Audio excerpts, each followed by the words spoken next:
Good Friday morning, everyone, and welcome into today's daily Bible reading for October the 6th. Today we are reading together in 2 Kings chapter 22 and 2 Kings chapter 23, which is going to give us a lot of details concerning Josiah. Things have been looking, well, pretty poor prior to what we saw yesterday in chapter 21 with Manasseh, who was one of the worst kings of the kingdom of Judah. And then his son Amon wasn't very good either. And you might be thinking, oh no, Judah's falling into the same pattern of terrible and evil leadership that Israel was accustomed to. But we turn the page to chapter 22, and we're going to be introduced to a very positive figure here in the history of Judah with King Josiah. So let's read here together today a decently lengthy reading today here, chapters 22 and 23 of 2 Kings. 2 Kings 22 and verse number 1. Josiah was 8 years old when he became king, which immediately like, whoa, 8 years old, that's crazy. And he reigned 31 years in Jerusalem. His mother's name was Jedidah, the daughter of Adiah. She was from Bozkath. He did what was right in Yahweh's sight and walked in all the ways of his ancestor David. He did not turn to the right or the left. Wow, that's pretty great. Verse number 3, in the 18th year of King Josiah, which would mean he was 26, about 26 years old, the king sent the court secretary Shaphan, son of Azaliah, son of Meshullam, to Yahweh's temple, saying, "Go up to the high priest Hilkiah, so that he may total up the silver brought into Yahweh's temple, the silver the doorkeepers have collected from the people, and is be given to those doing the work, those who oversee Yahweh's temple. They in turn are to give it to the workmen in Yahweh's temple to repair the damage. They are to give it to the carpenters, builders, and masons to build timber and quarried stone to repair the temple. But no accounting is required from them for the silver given to them, since they work with integrity." The high priest Hilkiah told the court secretary Shaphan, "I have found the book of the law in Yahweh's temple." And he gave the book to Shaphan, who read it. Then the court secretary Shaphan went to the king and reported, "Your servants have emptied out the silver that was found in the temple and have given it to those doing the work, those who oversee Yahweh's temple." Then the court secretary Shaphan told the king, "The priest Hilkiah has given me a book." And Shaphan read it in the presence of the king. When the king heard the words of the book of the law, he tore his clothes. Then he commanded the priest Hilkiah, Ahikam, son of Shaphan, Akbor, son of Micaiah, the court secretary Shaphan, and the king's servant Asaiah, "Go and inquire of Yahweh for me, for the people, and for all Judah about the words of this book that has been found. For great is Yahweh's wrath, that is kindled against us, because our ancestors have not obeyed the words of this book in order to do everything written in it."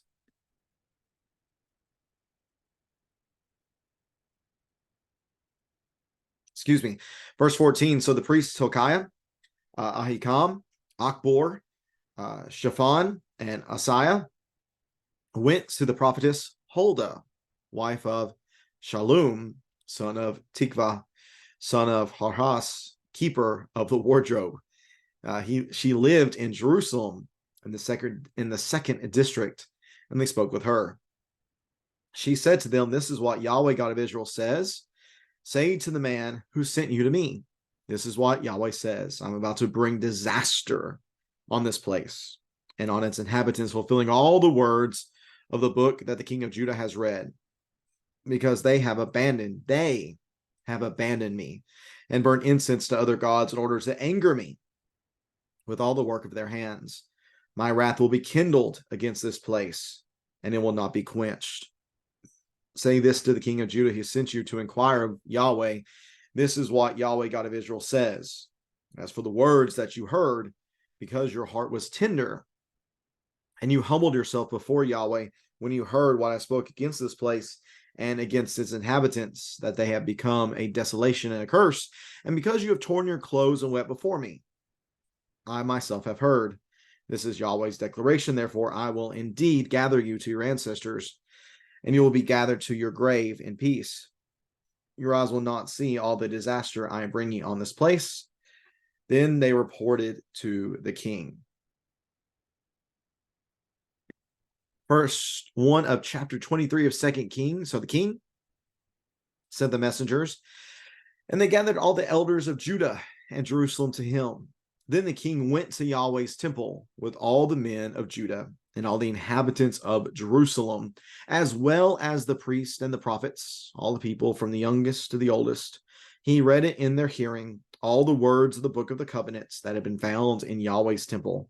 Next, the king stood by the pillar and made a covenant in Yahweh's presence to follow Yahweh and to keep his commands, his decrees, and his statutes with all his heart and with all his soul, in order to carry out all the words of the covenant that were written in this book. All the people agreed to the covenant.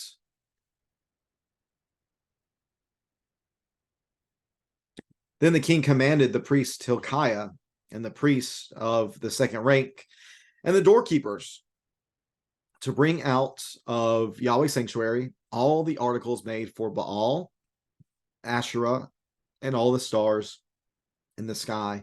He burned them outside Jerusalem in the fields of Kidron and carried their ashes to Bethel. Then he did away with the idolatrous priest the kings of Judah had appointed to burn incense at the high places in the cities of Judah and in the areas surrounding Jerusalem. They had burned incense to Baal and to the sun, moon, constellations, and all the stars in the sky. He brought out the Asherah pole from Yahweh's temple to the Kidron Valley outside Jerusalem. He burned it at the Kidron Valley, beat it into dust, and threw its dust on the graves of the common people. He also tore down the houses of the male cult prostitutes that were in Yahweh's temple, in which the women were weaving tapestries for Asherah.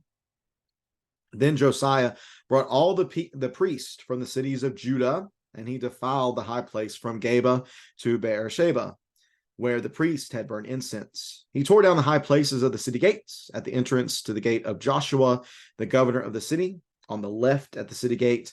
The priests of the high places, however, did not come up to the altar of Yahweh in Jerusalem. Instead, they ate unleavened bread with their fellow priest. He defiled Topheth, which is in the Ben Hinnom Valley, so that no one could sacrifice a son or daughter in the fire to Molech. He did away with the horses that the kings of Judah had dedicated to the sun. They had been at the entrance to Yahweh's temple, and the precincts by the chamber of Nathan Melech, the eunuch. He also burned the chariots of the sun. The king tore down the altars that the kings of Judah had made on the roof of Ahaz's upper chamber. He also tore down the altars that Manasseh had made in the two courtyards of Yahweh's temple. Then he smashed them there and threw their dust into the Kidron Valley. The king also defiled the high places that were across from Jerusalem to the south of the Mount of Destruction, which King Solomon of Israel had built for Ashtoreth, the abhorrent idol of the Sidonians, for Chemosh, the abhorrent idol of Moab, and for Milcom, the detestable idol of the Ammonites. He broke the sacred pillars into pieces, cut down the Asherah poles, then filled their places with human bones. He even tore down the altar at Bethel, or the high place that had been made by Jeroboam, son of Nebat, who caused Israel to sin. He burned the high place, crushed it to dust, and burned the Asherah. As Josiah turned, he saw the tombs there on the mountain. He sent someone to take the bones out of the tombs, and he burned them on the altar.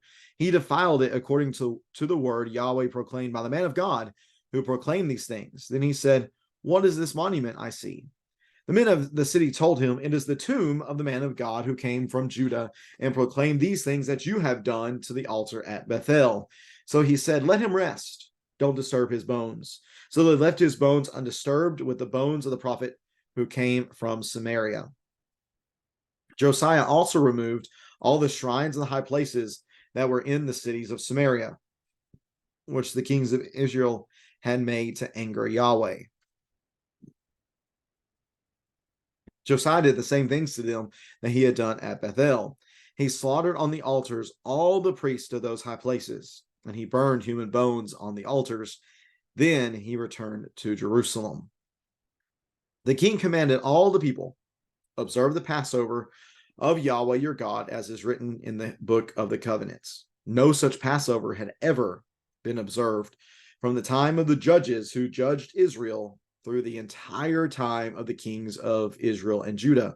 But in the 18th year of King Josiah, Yahweh's Passover was observed in Jerusalem. In addition, Josiah eradicated the mediums, the spiritists, household idols, images, and all the abhorrent things that were seen in the land of Judah and in Jerusalem. He did this in order to carry out the words of the law that were written in the book of the high priest, in the book that the high priest Hilkiah found in Yahweh's temple. Before him, there was no king like him who turned to Yahweh with all of his heart, with all of his soul, with all of his strength, and with all of his strength according to the law of Moses. And no one like him arose after him. In spite of all that, Yahweh did not turn from the fury of his intense burning anger, which burned against Judah because of the affronts with which Manasseh had angered him. For Yahweh had said, I will also remove Judah from my presence, just as I have removed Israel. I will reject this city, Jerusalem, that I have chosen, and the temple which I said my name will be there. The rest of the events of Josiah's reign, along with all his accomplishments, are written in the historical record of Judah's kings. During his reign, Pharaoh Necho, king of Judah, marched up to help the king of Assyria at the Euphrates River. King Josiah went to confront him, and at Megiddo, when Necho saw him, he killed him. From Megiddo, his servants carried his dead body in a chariot, brought him into Jerusalem, and buried him in his own tomb.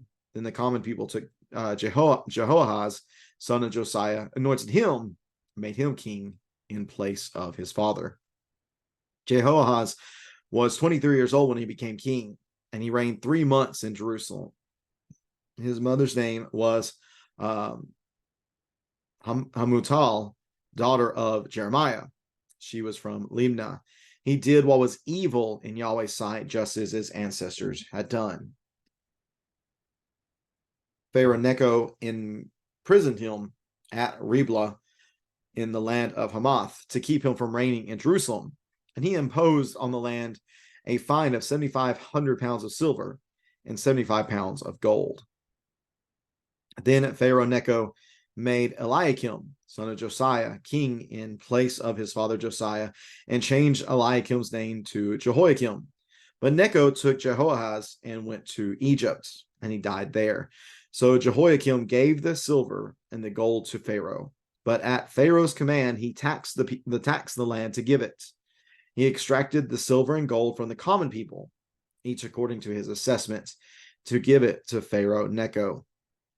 Jehoiakim was 25 years old when he became king, and he reigned 11 years in Jerusalem. His mother's name was Zebedah, daughter of Pedaiah. She was from Rumah. He did what was evil in Yahweh's sight, just as his ancestors had done. And that is the reading of 2 Kings 22 and 2 Kings 23. All right, so this text, 22 and 23, has a ton going on, and most of it, 90% of it, 85, 90% of it is focused on Josiah. Remember, prior to Josiah is his father, Amon, who is not good, his grandfather, Manasseh, who was awful. But then we have his great-grandfather, Hezekiah, who was a good man, a godly man, did a lot of great things for the kingdom and showed faithfulness to Yahweh. Yet Hezekiah's son, Manasseh, and then Hezekiah's grandson, Amon, both awful. And yet we have, once Josiah comes onto the scene, we see a rejuvenation of spirituality and faithfulness within the lands. And it's quite impressive that this ends up being the reality considering Josiah was so young whenever he came into the kingship, whenever he took over the throne, whenever he began to lead this kingdom, he was so young. And yet, even being so young, he did so many great things. Now, the vast majority of the things we see him doing begin 18 years into his kingship. We see he reigned for 31 total years, and it is in the 18th year that he begins doing a lot of work. So for 13 years of his kingship, he seems to do a lot of really positive things, not just for the kingdom itself, but in such a way that Yahweh would be pleased with these great steps that have been taken under Josiah. One of the things to mention is that he begins to repair the temple, which is something that we've seen back in chapter 12 and verse number 15, whenever it came to the reign of, let's see here, chapter 12, verse 15. Let's see. During the reign of Joash, there was an effort to restore the temple. The temple was under disrepair. And again, we've had people coming in and raiding Jerusalem from time to time, and it just seems to be a great deal of neglect had been present in regard to the temple. And what we're going to read in a second is that the temple itself had been hijacked by paganism in many ways. So Josiah makes sure that there are repairs are being done to the temple. That's something that is a great deal of focus for him. But during all this, it is discovered that there is the book of the law in Yahweh's temple that apparently somebody had lost. I don't know if they misplaced it. I don't know if it was behind something. I don't know if it was under something. I don't know what the deal was. But this book of the law had not been present during the kingship of Josiah, and presumably during the kingship of many of the kings prior to Josiah, even the good ones. And this is disappointing because one of the things that the kings were supposed to do is to have their own personal copy of the law so they could be intimately familiar with it and therefore be able to follow it in a very real way within their leading of the people. And really, considering the fact that the kings did not have the book of the law like they should have, it's quite impressive that the ones that were as good as they were as good as they were. Once Josiah is told about this law, this book of the law that had been previously missing, he hears everything that is spoken, that is written within it. Whenever Shaphan reads it in the presence of the king, he tears his clothes. He is so distraught by what he hears from this book of the law, and he recognizes that, we have not been keeping this as we ought to have kept it. And he wants to know, what's the result of this? The fact that we have not been keeping this law, certainly Yahweh's wrath is going to be great against us. What's the deal? What do we need to do now, considering we have not been obeying everything that is found within this book?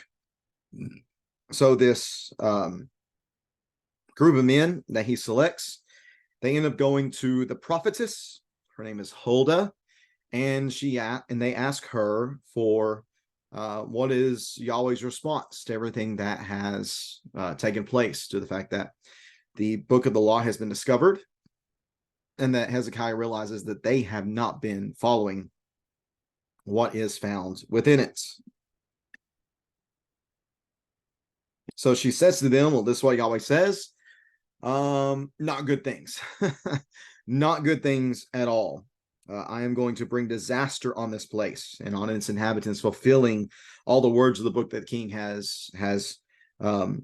The curses that are found within the book, those are real. And because y'all have not kept up covenant faithfulness, you are going to have to endure the curses. Yet, Josiah, because of your tender heart, because you have been humble before me, because you've torn your clothes, because you've wept before me, because you have the type of heart that is necessary to lead, and because you have been sensitive to the failures of the people, these things that I'm telling you are going to take place, they're not going to take place in your lifetime. You're going to be able to go sleep with your fathers. You're going to be able to go in peace, and you're not going to see the disaster brought upon this city because of the failures of the people, which is very interesting. That's something that we also heard with Hezekiah, and Hezekiah was just kind of like, oh, okay, cool. At least it's not going to happen in my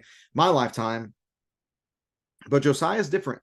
Josiah has a very strong visceral reaction to everything that is taking place, and so he goes into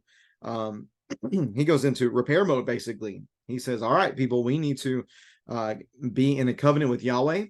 And he enters all the men of Judah, all the inhabitants of Jerusalem, all the priests and the prophets. He reads to them from youngest to oldest what is found within the book of the law, and he enters them all into a covenant with Yahweh that they needed to keep his commands, his decrees, and his statutes, and that he himself would do this very thing. So Josiah is very much proactive in making plans to make sure that things are done better moving forward within Jerusalem. And then he really kicks into high gear with all the reforms. He recognizes how much paganism has been present within the land, and he goes to work. He gets all the articles that were made for Baal, the Ashtoreths, and for the stars of the sky. He burns all of them outside of Jerusalem in the Kidron Valley. He tears down all the houses of the male cult prostitutes. He burned the Asherah pole that was in Yahweh's temple. All these things that were in the temple itself and defiling the temple, he gets rid of them completely. He pulverizes much of it and destroys all of it. Lets the people know that these things are not going to remain. He defiles the high places. He tears down the high places. He defiled Topheth, which was the place of human sacrifice, where people caused their children to be given to Molech. He did away with the horses that were dedicated to the sun. He burned the chariots of the sun. He tore down the altars.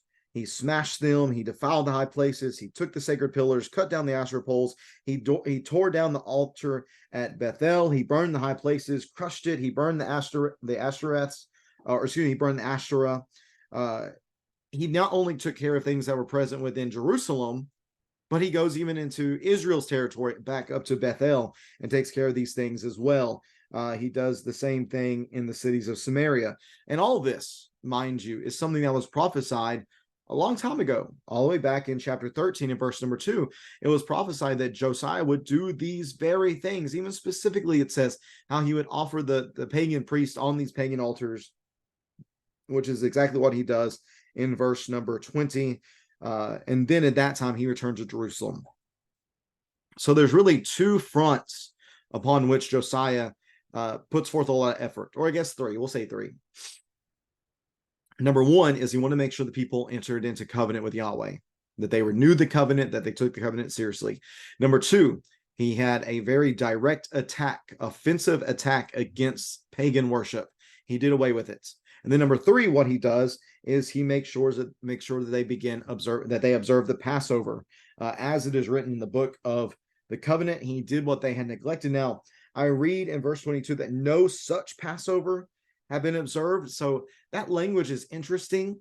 I wonder if it means that no Passover of this quality had happened during all this time, or if it is saying that there had been no Passover at all that had happened. Because to me, the word such that's included there, that almost makes it seem like they maybe had observed the Passover, but it had not been done well.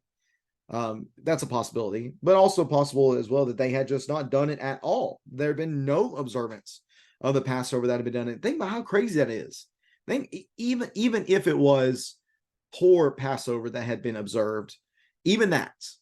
But let's just say that there was no Passover. They had not remembered Yahweh's work of redemption for them at the Exodus. The pivotal moment in Israel's history, they had completely neglected. They had completely forgotten. And Josiah's zeal continues on. He eradicates the mediums, the spiritists, the household idols, the images, the abhorrent things. He does so much within Judah and Jerusalem. And he did this in order to carry out the words of the law that were written in the book that Hilkiah had found. And the text tells us that before him and after him, so even Hezekiah, who was a good king, and certainly no one after him, there was no king that turned to Yahweh with all of his heart, with all of his soul, and with all of his strength according to the law like Josiah. He was truly, I would venture to say, truly probably the greatest king behind David. And think about what's different between Josiah's reign and David's reign. David's, I think, spiritual climate within Israel was much better than what Josiah was going up against. So maybe it makes it even more impressive what Josiah was able to do within Judah and Jerusalem for the people. And yet, verse 26 is striking. In spite of all that, Yahweh did not turn from the fury of his intense burning anger, which burned against Judah because of all the affronts in which Manasseh had angered him. For Yahweh said, I will also remove Judah from my presence, just as I have removed Israel. I will reject the city Jerusalem that I have chosen, and the temple from which I have said my name will be there. The same punishment that was going to go against Israel and Samaria is going to be against Judah and Jerusalem. And why is that? Well, Jeremiah 3 and verse 10 tells us that the nation didn't truly turn to God, that they did it out of pretense. For all the effort that Josiah had put forth, the people did not respond appropriately. And for that, they would eventually be carried away. Josiah's death is mentioned here in 2 Kings 23, and it's done in the context of the Egyptian-Assyrian revolt against Babylon. Assyria's on the downgrade, and Babylon's on the upgrade as far as political power goes, and Assyria and Egypt have banded together in order to fight against Babylon.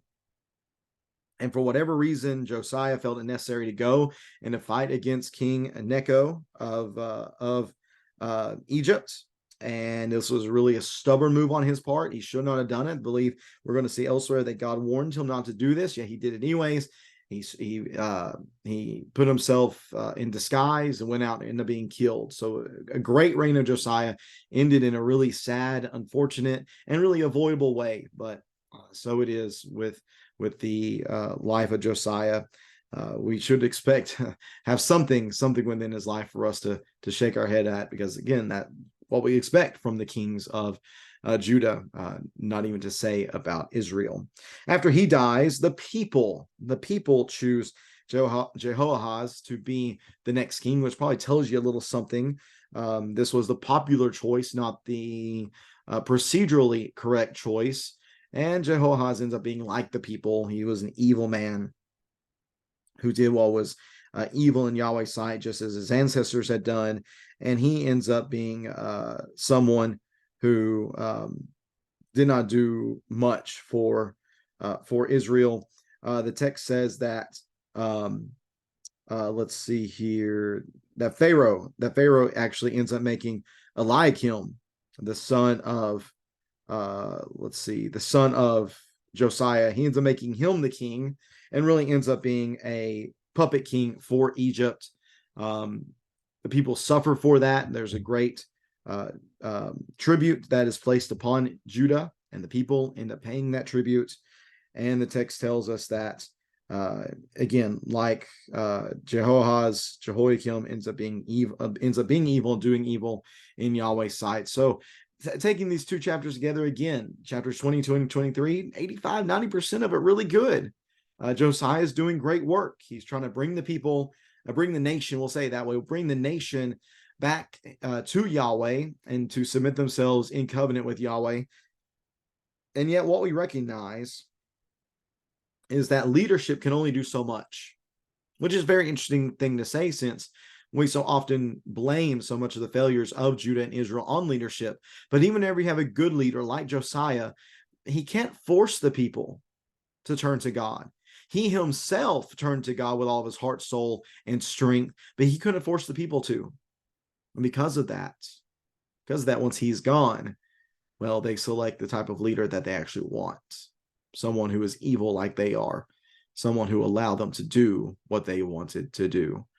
So think about that for ourselves. No matter how great the leaders in our lives might be, we have to make the personal decision to do what is right, to serve Yahweh, regardless of how faithful the leaders might be.